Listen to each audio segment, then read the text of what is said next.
బ్రతుకును సారముగా చేయును. జీవజలముతో నింపి జీవింపచేయును.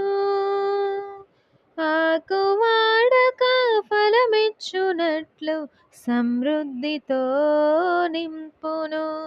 అది నూతన పరచును, ఫలింపచేయును, సమృద్ధినిచ్చును, సంతోషపరచును. తొలకరివానా దీవెనలు కురిపించువాన, పరిశుద్ధాత్మ వానా ప్రభు వర్షించు నీ జీవితాన.